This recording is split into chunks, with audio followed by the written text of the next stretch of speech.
Buju, wago shindigu migizi indodem, gazagaskwa jimekag indun jiba. Today I'd like to share a little historical perspective about Thanksgiving. Best estimates between 90 and 100 million people lived here. It was densely populated. If you're looking for a book, Charles Mann has a book called 1491 that really goes through all the population studies and so forth. Is pretty helpful and useful. It has been used in some high schools. He's not a native author, but he writes about native topics, and his work is good. So I wouldn't recommend it for some kind of native literature class or something, but it's good for, filling out some historical background. Also important to note that Native Americans really were diverse before Europeans came and have remained diverse ever since. So most Native people were agricultural. They got most of their food from farming rather than just hunting and gathering. The cultures tended to be communal. And we had talked a little bit about how the Ojibwe, for example, came into being. And this is a whole nother topic that I'll probably work in a little more time on throughout the school year, because most of your Indigenous students are Ojibwe. And so just having a little more historical background on who are the Ojibwe will be really useful for you all. But I'll give you kind of a quick Reader's Digest piece on that now. Human beings change a lot over time. And probably a couple thousand years ago, maybe I should back up and say, if you look at the last major ice age, Sault Ste. Marie was covered in ice about 11,000 years ago. And after the ice age ended and the glaciers started to retreat, there were humans living in Michigan ever since. And so there have been a number of archaeological studies that have verified human habitation in the Sault Ste. Marie area ever since the end of the last ice age. But there was no tribe at that time called the Ojibwe. Our ancestors called themselves by other names. And the Ojibwe emerged as a distinctive group through a long historical process. We'd probably been in the area, moved around, came to the Atlantic coast, and over a period of the last 2,000 years, there had been a migration of the Algonquian peoples. At one point in time, all of the tribes in the Algonquian language family were the same tribe. We were one mother group. And so as we started to move, that's when we diversified and turned into the Ojibwe, the Ottawa, the Potawatomi, the Cree, the Fox, and so forth. And there's different ideas about what led us to go on the Great Migration. There are probably a couple of things that led to it. So one, on the east coast of the United States, you had abundant food resources. The land was well suited for indigenous agriculture. There was a lot of fish in the ocean. There was a lot of fish in inland lakes. And it was really a pretty diverse array of food sources, which meant people could have more babies. They tended to live to adulthood better, and you had a population boom. And then once you had a lot of people living in an area, if there was ever a drought or something like that, then there were a lot of people to fight with for resources. And that conflict may have been part of what inspired the Great Migration. In addition to that, we have stories about prophets who appeared among our people and told us to move west to the land where food grows on water. And many people have interpreted this to mean the wild rice, that we were to move to the lands where wild rice grew. So that included places like Michigan, Wisconsin, Minnesota, and so forth. And all of that land already had other native people living in it. So as the Ojibwe, ancestors, the great Algonquians, started to move, that process took hundreds of years. And by the time you get to, the French coming in the Great Lakes, Sault Ste. Marie was a population center for the Ojibwe. And then we actually continued to move west even after contact with Europeans, although that process had nothing to do with, simply European colonization or wars or something like that. That was something indigenous that was going on for a long time before that.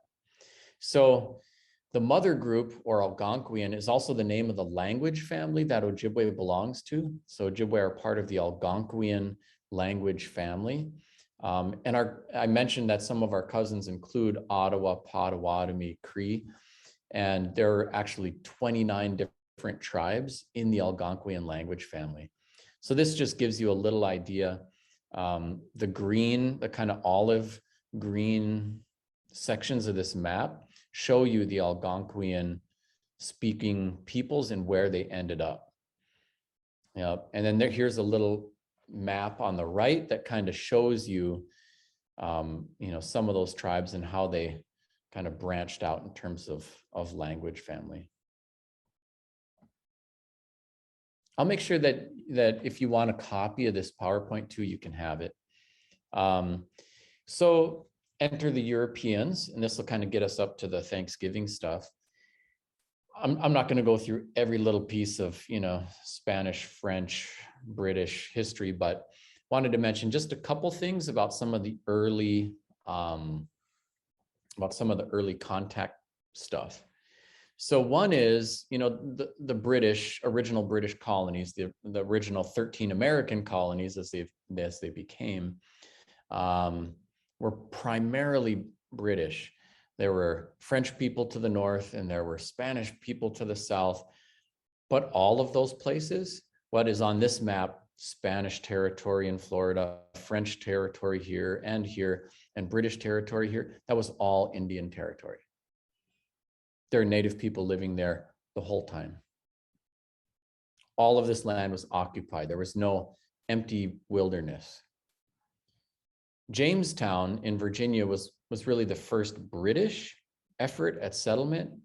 And there are a lot of things that went on. So there was the, Roanoke Lost Colony stuff, and then the Pocahontas stuff that was really mythologized. And I think it's worth taking just a minute or two to talk about Pocahontas because it is so misrepresented, especially in Hollywood.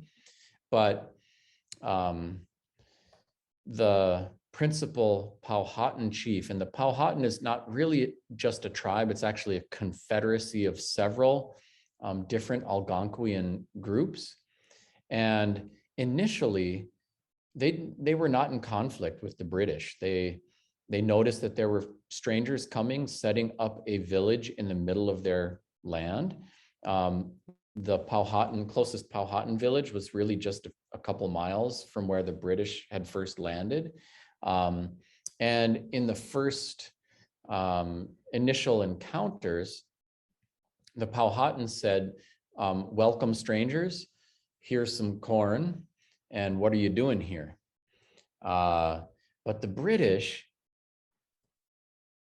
immediately claimed ownership of the land. And in our last session, we talked a little bit about the doctrine of discovery, by which Europeans had not just the cultural view, but a whole legal system built around the right of Europeans to claim ownership of human beings in other parts of the world and their land. And so that was what happened with the very first British settlement. They said, this is now our land, and attacked members of the Powhatan Confederacy to drive them out.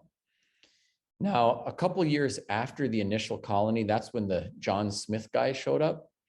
And this is nothing at all like you were taught in the, Disney stuff.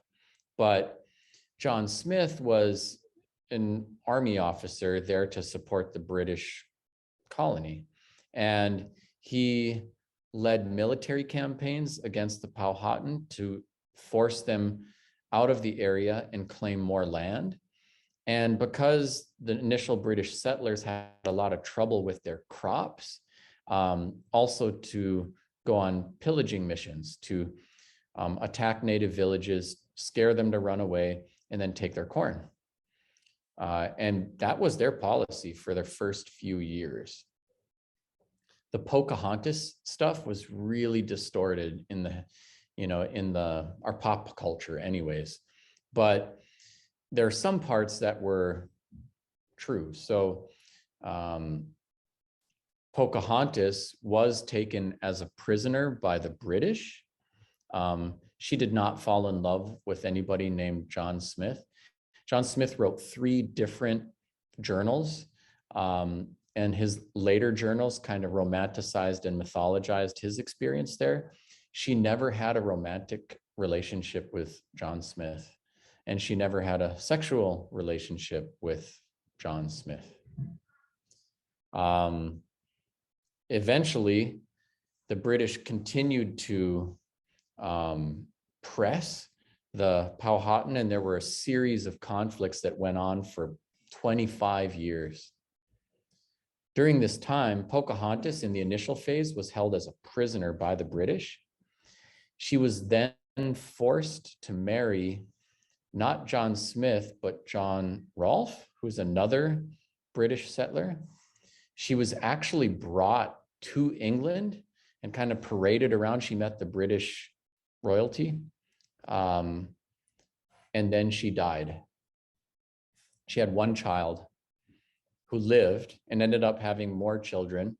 And so she actually has descendants in Virginia now. All of Pocahontas's life happened while she was a minor child.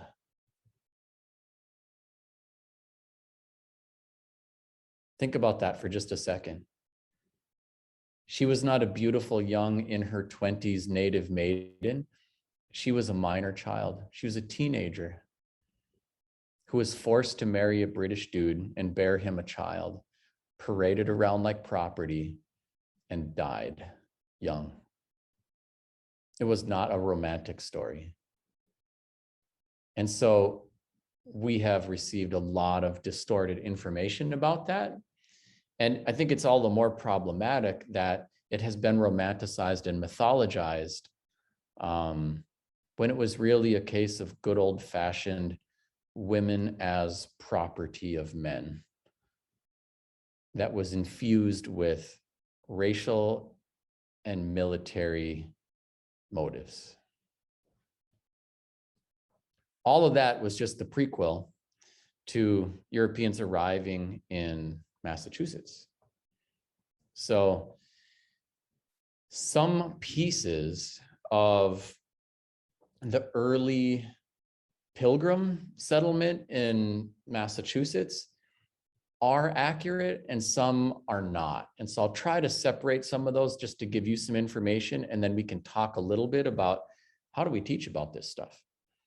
So it is true that there were Pilgrims who were persecuted for their particular religious beliefs, who left England and came to the Americas hoping to start a new and better life. When they first arrived in Massachusetts, what's now Massachusetts, the first natives that they saw ran away in fear of the crazy looking ship and the bearded, pale newcomers. And immediately the British went into their village and took all their corn. The first act was not a Thanksgiving dinner, it was actually an act of theft.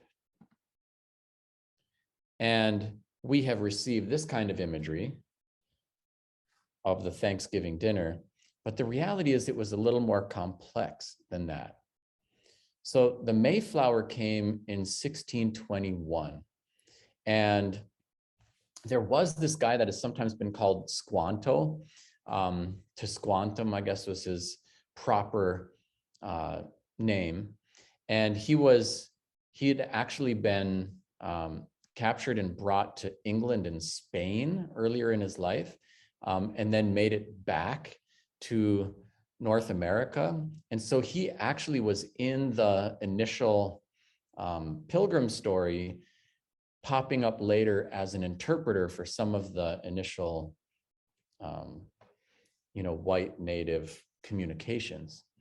But check this out. The Mayflower showed up in 1621. The first recorded evidence that native people and white people sat down together to share a meal didn't happen until 1637.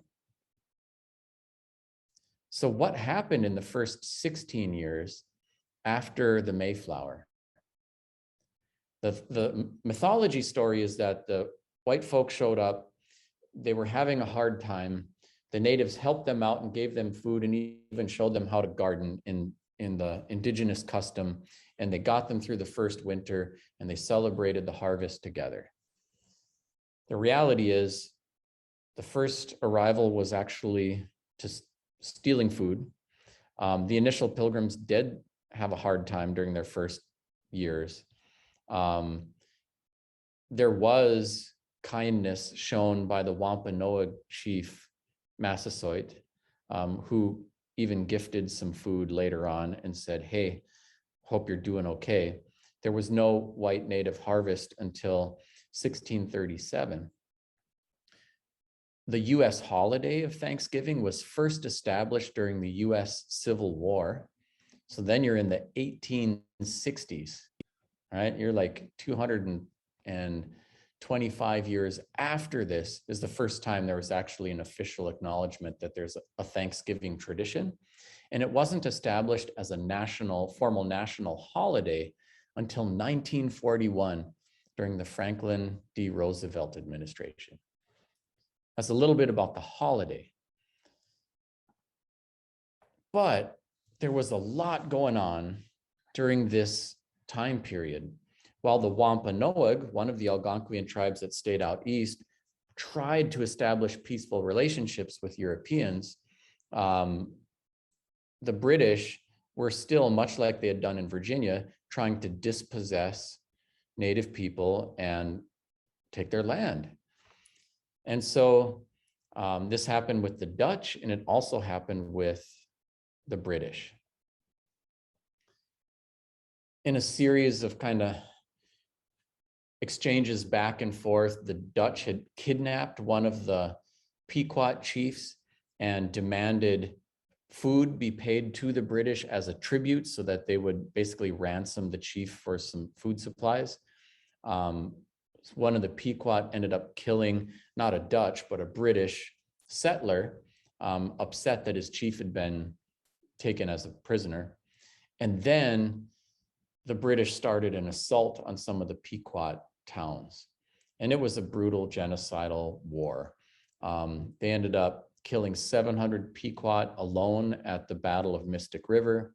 The Pequot were reduced from 16,000 living in large towns in New England to just 500 people left through the course of the Pequot Wars. These were British Pilgrim settlers. And 1637 was the same as the first year. This is 25 years after the Pilgrims first arrived. That's the first white and non-native meal that was recorded in the history books. And it was the beginning of the genocidal war against one of the other tribes in New England, the Pequot. If you jump forward to 1675, so, the Pilgrims come in 1621. And now we jump to 1675. So that's more than 50 years later. There's a guy named, the British like to call King Philip, who is the son of the Wampanoag chief Massasoit, who was trying to actually be peaceful with the Pilgrims at first. And through a series of altercations, after the Pequot were subjected to a pretty genocidal war, the Pilgrim settlements launched an all-out war against other tribes in New England. And King Philip rallied the indigenous resistance. This was a major conflict. And about 5% of the British settlers in New England were killed, which is a high number. about 40% of the native population in New England was also killed. So it was a tough time. And whoops, I'll go back one here. At the end, the British emerged victorious. They crushed the native resistance. And King Philip was killed by the British, and he was decapitated. And then his head was placed on a pike at the village of Plymouth, Massachusetts. And his head stayed on that pike at the gates to the village for 20 years in a row. King Philip's wife and children were sold into slavery and sent down to the Caribbean to work on sugarcane plantations. So the ideas about like, pass me the pudding and the cranberries and give us some more turkey are not in alignment with the historical record.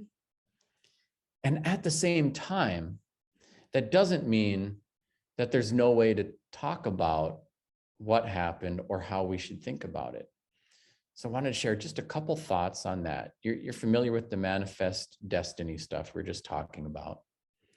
And I think one of the things to acknowledge that makes it so hard to talk about tough topics is that in America, I mentioned this when we first met, like, what is America? Is it land of the free and home of the brave? Or was it, the place that made a constitution to make slavery possible? And the reality is it was kind of both.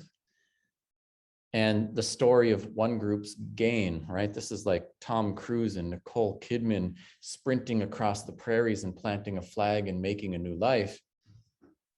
And at the same time, those chapters of history were by definition a taking from indigenous people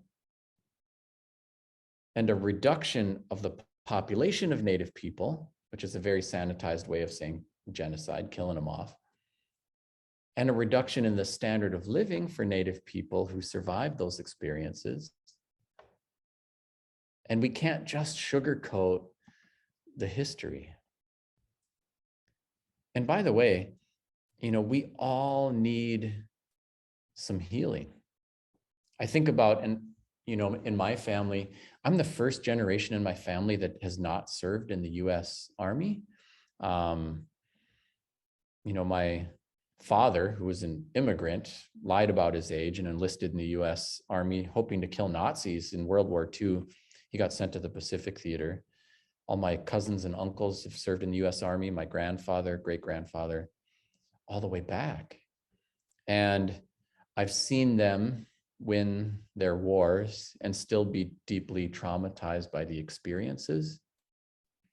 And so we all need healing. And even those who won their wars are often deeply hurt and traumatized by the experience in the winning. And as we think about what healing is and could look like, it's not a simple process, but what we do in education can facilitate and enable it in really healthy and positive ways. So here's another way to kind of look at trauma. It can happen in many different ways. When a woman is pregnant, the fetus that's growing inside of her, if that's a female, going to be a girl, the eggs for that little unborn child's future children are already inside of her developing body. You have 3 generations in one person's body. And so this stuff can happen. There can be an imprint at the prenatal level, after birth, as somebody's an infant, going through childhood, teenager, adult, all the way up. We have to be mindful of the need for healing across the cycle. This is an image, and at some point later in our time together, when I'll block some time to talk about some cultural stuff, I can maybe share a little more about the story of the ceremonial drum. But this is probably our most recent major cultural event, a new ceremony that came to the Ojibwe, and it happened in the middle of the 1800s. It was actually a gift from our neighboring tribe, the Dakota, who we used to be at war with. And they gave the drum and they said, our people will never be at peace until our warriors lead us to peace. And so this drum was a peace offering. And initially, all of the Ojibwe men who were seated on the drums were Ojibwe men who had killed Dakotas. And they said, someday you'll run out of people who've had that experience, and that's good. Then you put in people who've seen conflict or violence. Eventually, you'll run out of people who've had that experience, and that's good, because our people will never be at peace till our warriors lead us there. And so it was a powerful part of our cultural toolkit. Looking and contextualizing the Thanksgiving narrative, this is a plaque that's at the village of Plymouth right now.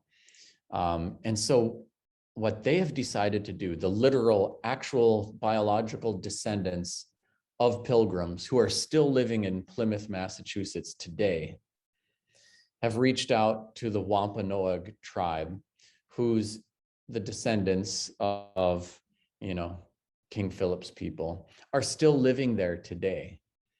And on the official Thanksgiving Day, every year since 1970, they gather together and they offer some solemn reflection,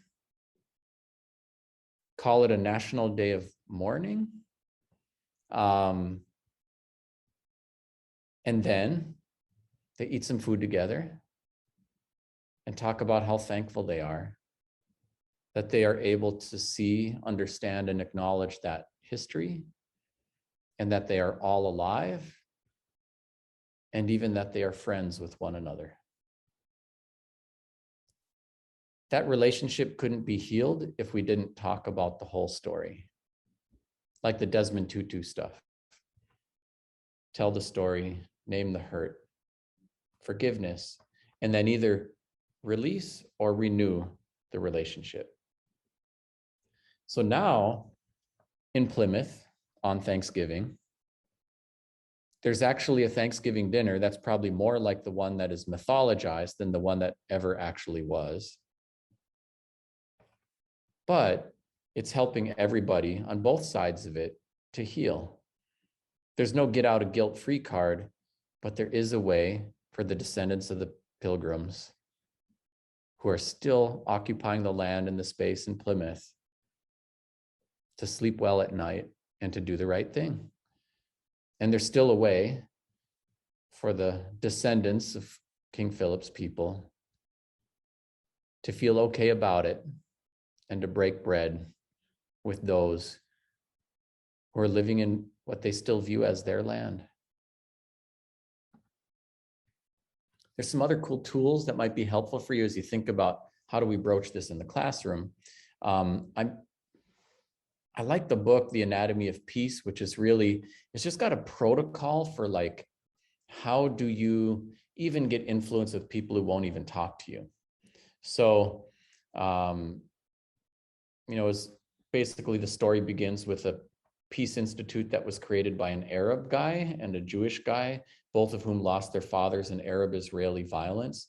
And we're trying to help people come to terms with things that had gone wrong in their lives. And there was kind of a white upper middle class family that brought their juvenile delinquent son to the institute thinking these guys can fix him, and didn't realize that they had so objectified their own child in his behavior that it was like embarrassing and insulting to them, that they had lost all their influence with him. So instead of dropping him off and ignoring him and picking him up fixed, they had to lean in and do the fixing, and the process healed both the parents, the kid, and the relationship. And so to me, that's kind of what folks are trying to do in Plymouth, Massachusetts. It's what we need to do in our schools and so forth across the country. And I think we're getting closer, and we're certainly better equipped to do that going forward. I like this metaphor. Like if we think of our body as a cup, think of ourselves like it's not so much that we, have souls. It's more like we are souls and we have bodies for a little while. And other things can go into the cup too. When you put good things in there, it kind of pushes the bad out and means there's less room for all of that. And I'd even apply that with regard to our our understandings of historical events and so forth. We can rewrite. We can't redo what happened in the past, but we can rewrite the stories that we tell about what happened in the past to be more truthful, more inclusive, and more effective to engineer healing. I wanted to mention too that, and this is important, as we talked about historical trauma and what's going on, with the Thanksgiving narrative, is that we're more than the sum of our tragedies. It's not just the bad stuff that gets passed forward, the good stuff gets passed forward too. When I look around, I feel like, I'm a full human being, and there have been things on both sides of my family. My father's experience with the Nazi Holocaust, my mother's experience with genocide and different kinds of traumas and dramas, but I'm not just the recipient of that. I'm not just carrying all this extra heavy weight. I'm also a recipient of many benefits. Being an American, which affords a high level of safety and access to opportunity, even for the poorest of us, even being from marginalized groups, than in many places on the planet. I'm a man in a world made for men. I have all kinds of blessings, and I'm not just, besotten with the curses. And when I have Thanksgiving break with my family, I share stories like the ones I just did with my kids so they know what's going on. And then we play board games and we eat good food, and we actually go around a circle and each share what we're actually thankful for, one another, and so forth. And I think it's okay to be thankful on Thanksgiving, and to even think about my neighbors of every kind of background who might be doing some of the same things. That's what we do. Not everybody does. Some Indigenous people are like, I'm not going to celebrate that. But regardless of those personal choices, I think cultivating gratitude is a really good process. And I think there are things, you look at, are things in the Thanksgiving, the actual Thanksgiving narrative that we can look to as positives, not just negatives. The Wampanoag effort to extend kindness and diplomacy to the Pilgrims, the reconciliation effort that's been ongoing since 1970 at Plymouth, Massachusetts. I think those things are really positive. We can't erase the ugly chapters in history, but we can make sure the next chapter is a lot different. And so those kind of things, especially if you're teaching at the middle and high school level, I think that just gives you a good entry point to do some truth telling, but it's not a, I'm going to beat you up for the sins of your ancestors kind of truth telling. We just acknowledge good, bad, and ugly, and we acknowledge the better parts of our human nature too, and provide a healthy context. And then you're by the time those guys are the teachers, our middle and high school kids grow up and go to school and become teachers, they won't have to worry about books titled Lies My Teacher Told Me. They'll be like, you know what? Something was changing and my teachers gave it to me straight, and I'm so grateful. And I'm going to make sure that my kids and my students get the same truth and perspective. So that'd be my kind of views on the Thanksgiving stuff. Let me pause for a second too. I know we don't have tons of time together today. Are there any questions or comments about the Thanksgiving stuff or the historical trauma stuff? Those are the two things I wanted to, make sure that I covered here. Any questions or comments on any of that? All right.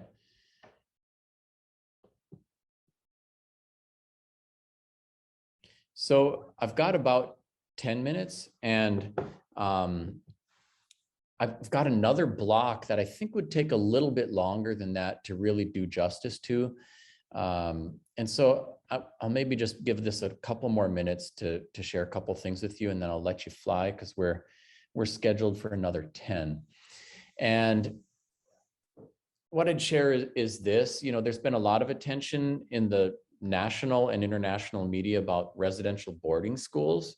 And I'll kind of get a little more background for you. I think all of you are probably aware of at least the basics of those schools and how they functioned. But right now, there's kind of a pressure and attention to racial reckoning. And in Canada, through their Truth and Reconciliation Commission, there's been a lot of attention, especially to the residential boarding school experience in Canada. Here in America, we haven't quite gotten that far yet. And there's probably more pushback and resistance, and it's a little more political and so forth. But ultimately, I think moving in the direction of more transparency, telling all the stories, sharing all the perspectives is going to equip everyone, to have all of the information to make better and healthier decisions going forward. And, when I think about what it's like, being in a marriage, the honesty and transparency makes it possible to navigate all the difficulties together as a team. And if ever anyone withholds information, that's usually going to cause the problems. So here we are. We didn't make the world the way it is. We don't get to paint on a blank canvas, but America has been and has done many wonderful things and some really tough and rugged things.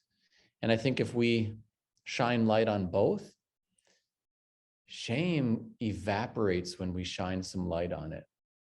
And we can just own all the parts of the history and help our children develop emotional maturity and fortitude by being pulled into the circle as keepers of all the information with everyone else, so that they can figure out how to wrangle things going forward. And I think we should believe in our young people.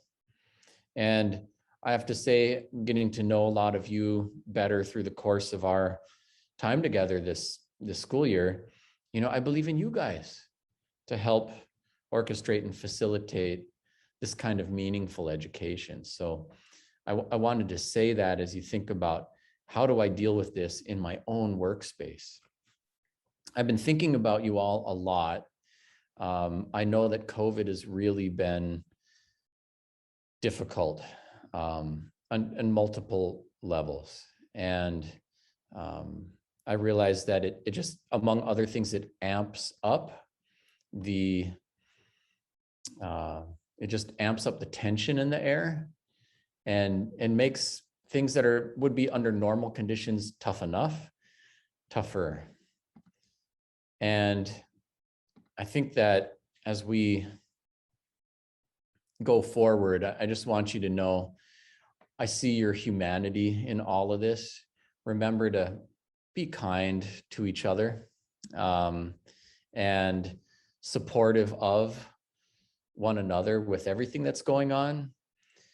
Do your best to lean in on the Native content for the betterment of Native kids, and just to really serve all of our kids of all groups even better. And I think you're equipped, when there's a disturbance, like even a forest fire is a crazy disturbance, but it makes room for new growth. we've had a big disturbance with COVID, politics, climate change, race relations, these things that are really difficult to navigate and talk about.